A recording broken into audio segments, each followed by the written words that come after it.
I'm now excited to introduce two people I greatly admire because of their commitment and advocacy around improving labor and workers' rights. First is a person well known to the Austin area, our moderator, Errol Schweizer. And then we have the amazing Cortlin Harrison from the Starbucks. Yes, let's go ahead and give him a round of applause. Cortlin Harrison from the Starbucks Workers United Union. This is going to blow your mind, this conversation. I can't wait. Welcome to the stage, Errol. And Cortlin, thank you. Sorry.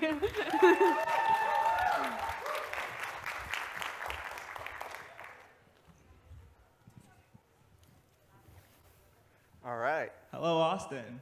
We got a crowd in here. You know what? Let's give a hand to Starbucks United. Yeah, let's give a hand to Starbucks United. And let's give a hand to the Memphis 7 over here, my wonderful colleagues and partners. You'll hear from them tomorrow. They got a wonderful story for you all. So, Cortlin, why don't you introduce yourself first? Oh, okay. My name is Cortlin Harrison. I'm a partner at the Elmwood location Starbucks in Buffalo, New York, and we're the first Starbucks to unionize in the United States. Woo! Let's go Buffalo!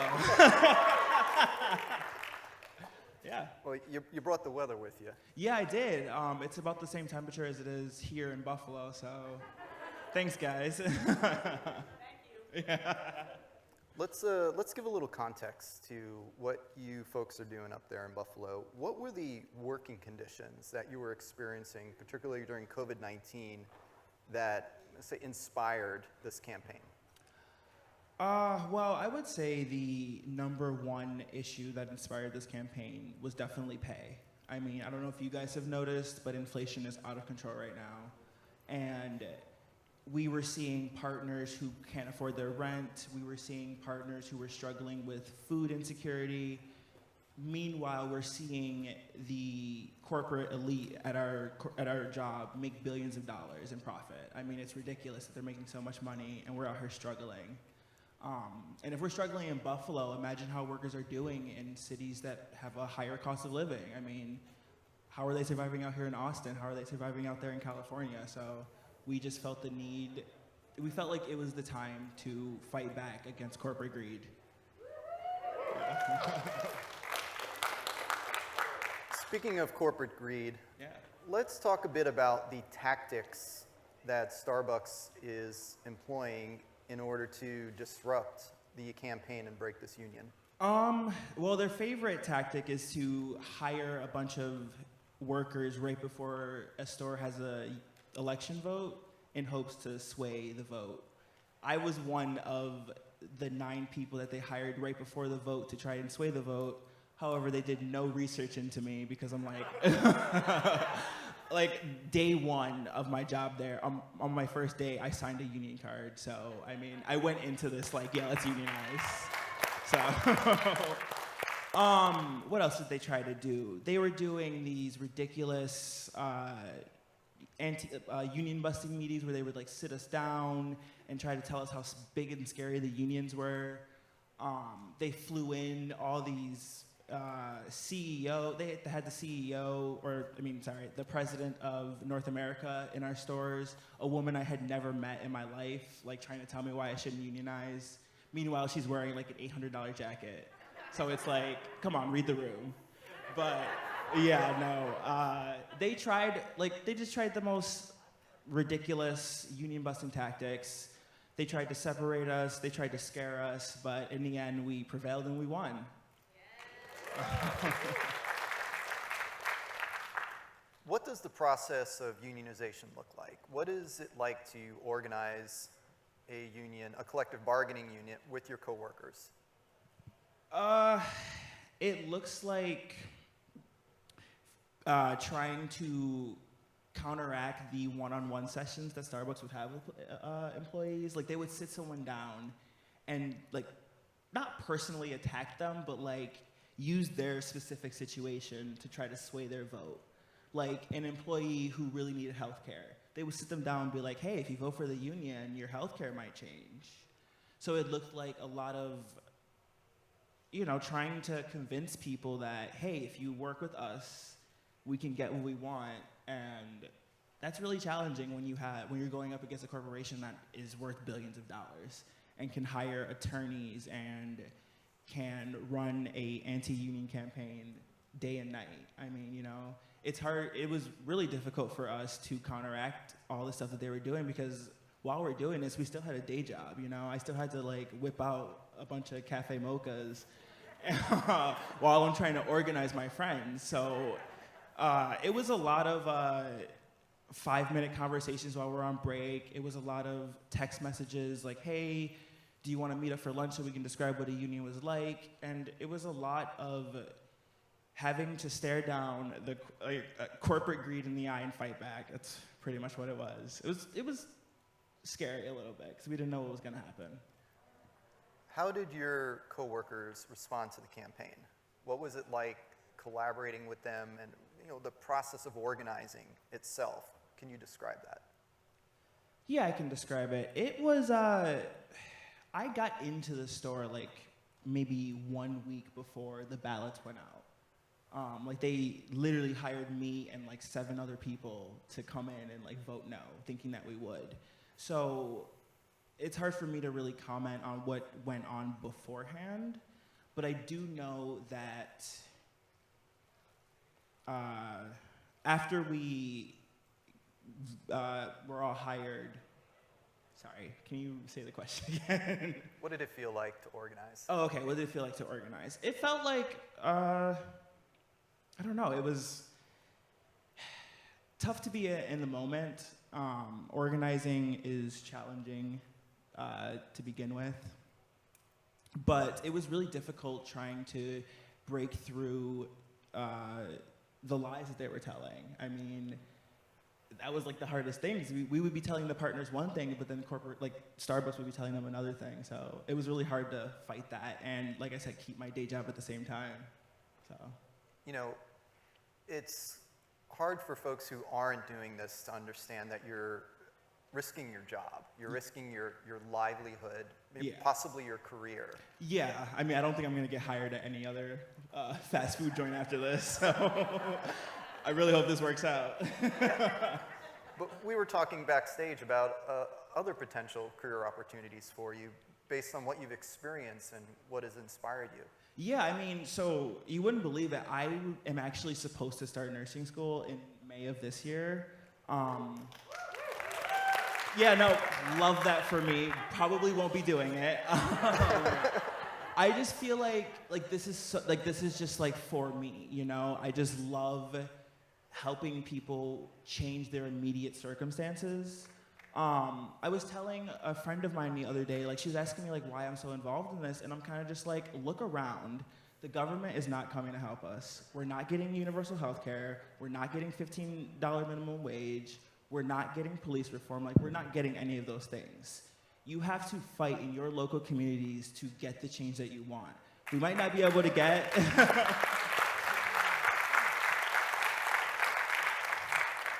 we might not be able to get Medicare for all or $15 minimum wage federally, nationally, but we can get it at the Starbucks that I work at, and you can get it at the Starbucks in your area. You know what I mean? You can change your immediate circumstances. Stop depending on Joe Biden to come in and save you, because he's not coming. And I don't think he ever planned on coming, so. You have some friends who showed up. You already gave them a shout out, but maybe you want to tell the audience a bit about these folks from Memphis who came here. Yeah, I mean, they're going to tell you more about their experience tomorrow, but they were fired essentially for trying to organize. And if you probably want to look over there, a lot of them were black, just like me. I mean, Starbucks claims that Black Lives Matter, but they try to silence our black voices. And I just think it's just disgusting, the contradiction. So they will tell you their story tomorrow. I don't want to put words in their mouth. How have customers responded? I mean, at the end of the day, you're a service organization. You guys are making expensive coffee for folks in a hurry, looking for that caffeine boost. Yeah. What's the community been like? Well, I don't know if you know, but Buffalo's like a working class union town.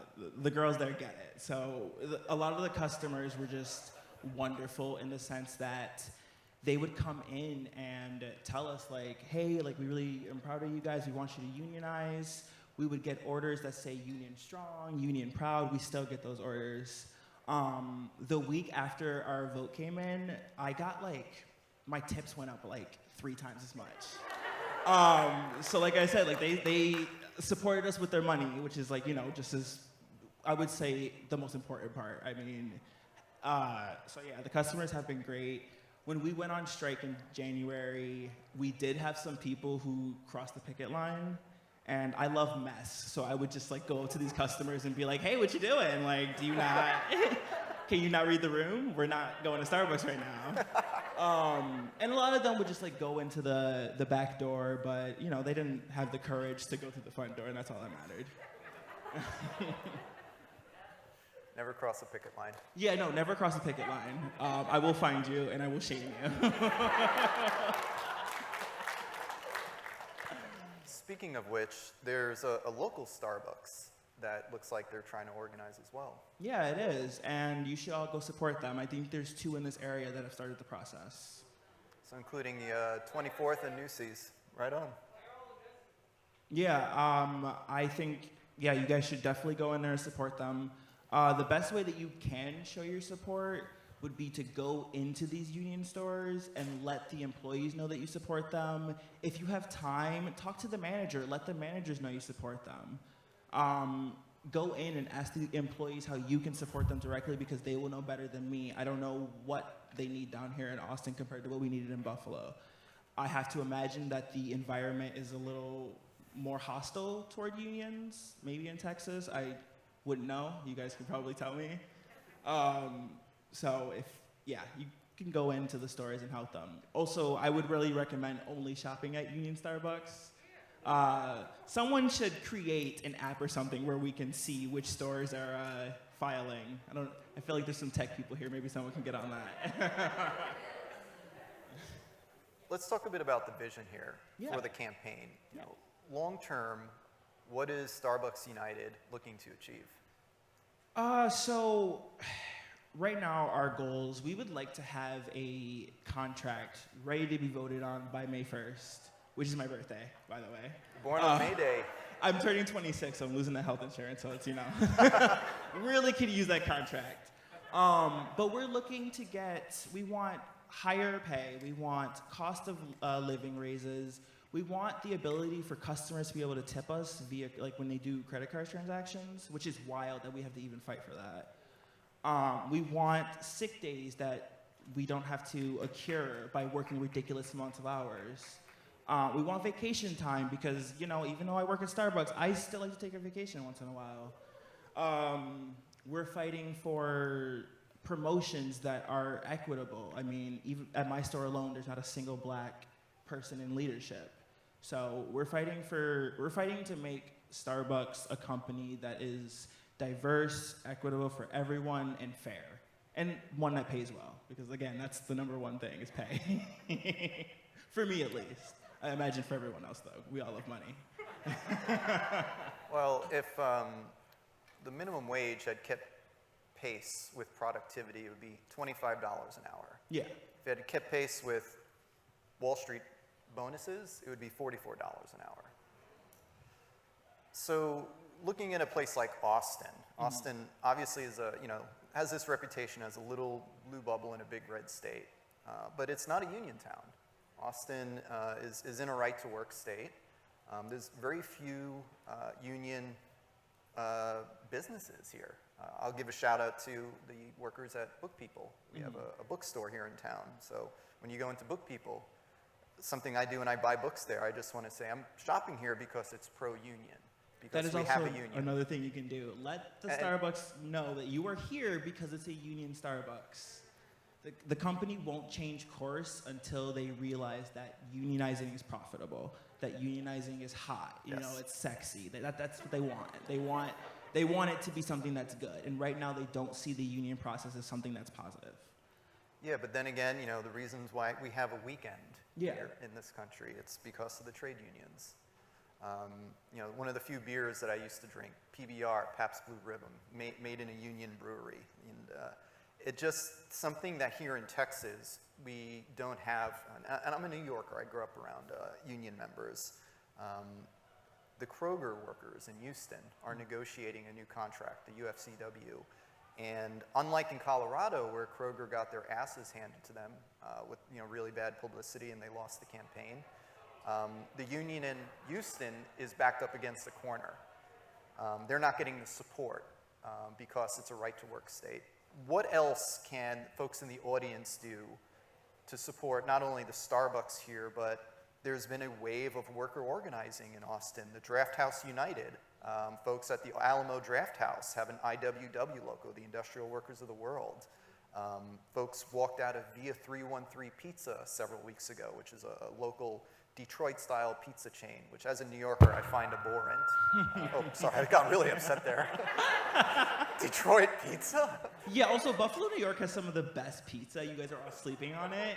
I'm gonna shout out Buffalo the entire time I'm here. 716 all the way. 716. Lake effect.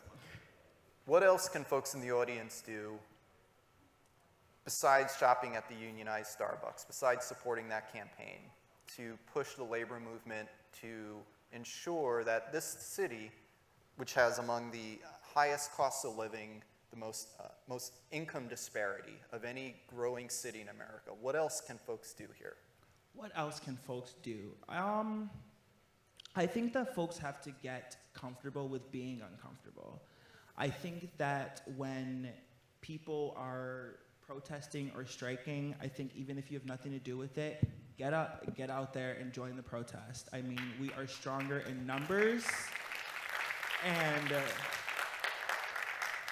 while we all love to share a cute post on Facebook, let's be real here, it doesn't do anything. You need to get out on the picket line and make your voice be heard. And I think you need to just sit back and listen to the leaders who are telling you, hey, this is what we need you to do, and this is how you can help. I'm not saying that, online activism isn't activism. It's definitely cute, but it's not protesting. It's not striking. I mean, we had to go on strike in January. Mind you, I'm from Buffalo. It was like 10 degrees out there. Yeah, 8 feet of snow. I was out there in like my cute little shoes and my holding a picket sign in 10-degree weather. It's like cold as hell out there. I swear, cold as hell out there.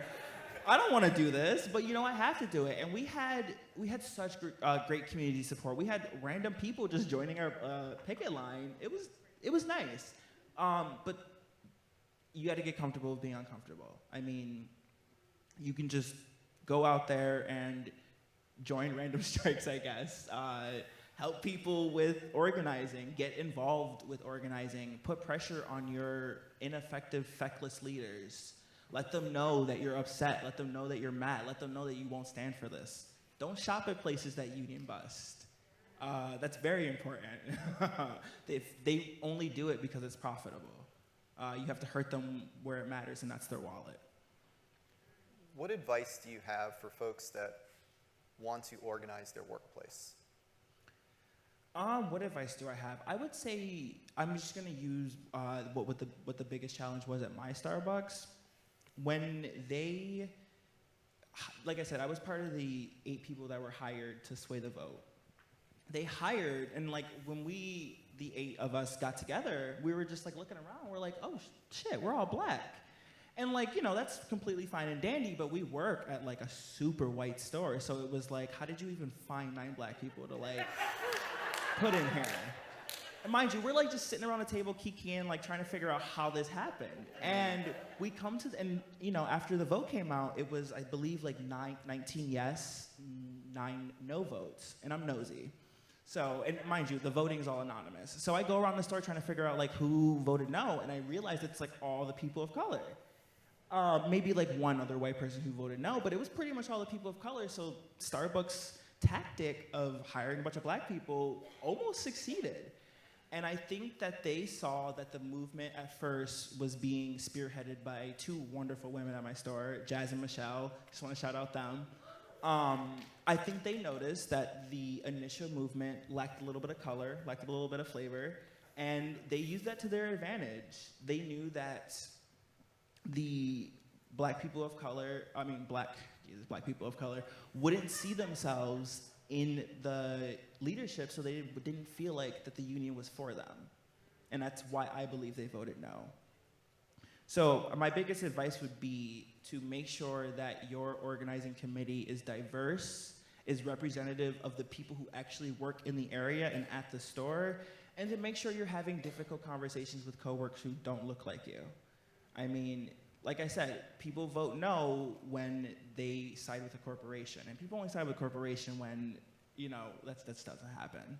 So I think it's really important to make sure you reach out to everyone, make sure everyone's concerns are heard, and to make sure that your organizing committee is diverse. That's just super important because they will try to separate you amongst racial lines, anything that they can use. And race is really effective to separate people, unfortunately. Cortlin, thank you so much for making the trip here. Let's give a round to Cortlin and Starbucks United. Thank you.